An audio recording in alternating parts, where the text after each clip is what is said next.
COVID-19. Of COVID-19. COVID-19.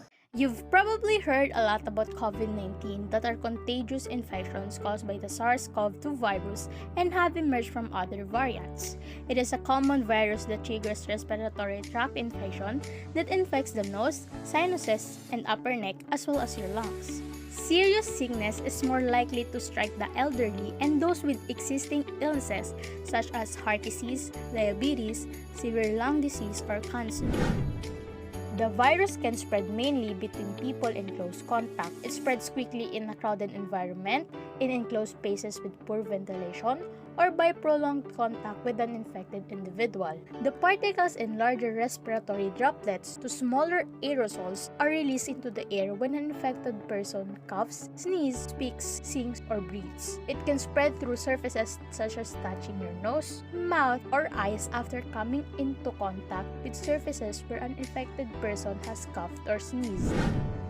To protect yourself and others around you against the virus, get vaccinated and keep your COVID-19 vaccines updated. COVID-19 vaccinations are effective in preventing illness. COVID-19 vaccines are extremely effective at averting serious disease, hospitalization, and death. Recently in the Philippines, pediatric vaccination for the prevention of COVID-19 for 5 to 11 age groups is already allowed, as well as 12 to 17 years old age groups. Number 2. Wear a mask. Make sure your mask covers your nose, mouth, and chin. After using, take it off and store it in a clean plastic bag. It is also advisable to not use masks with valves. It is because masks with vents or exhalation valves allow the unfiltered breath to escape the mask. Number 3.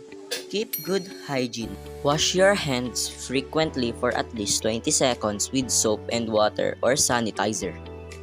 Cover your mouth and nose with a bent elbow or a tissue when you cough or sneeze. Used tissues should be disposed of quickly and hands should be kept clean at all times. Refrain from touching your face, especially your mouth, nose, and eyes.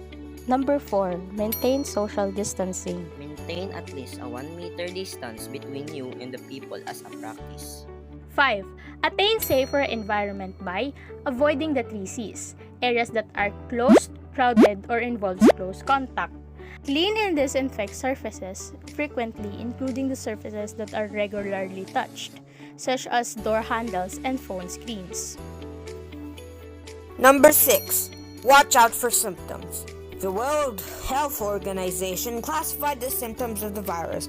The most common symptoms of COVID-19 are fever, dry cough, and fatigue, while some of the less common include loss of taste or smell, nasal congestion, conjunctivitis or red eyes, sore throat, headache, muscle or joint pain, different types of skin rash, nausea or vomiting, diarrhea, chills or dizziness. Severe COVID-19 disease symptoms include shortness of breath, loss of appetite, confusion, persistent pain or pressure in the chest, high temperature.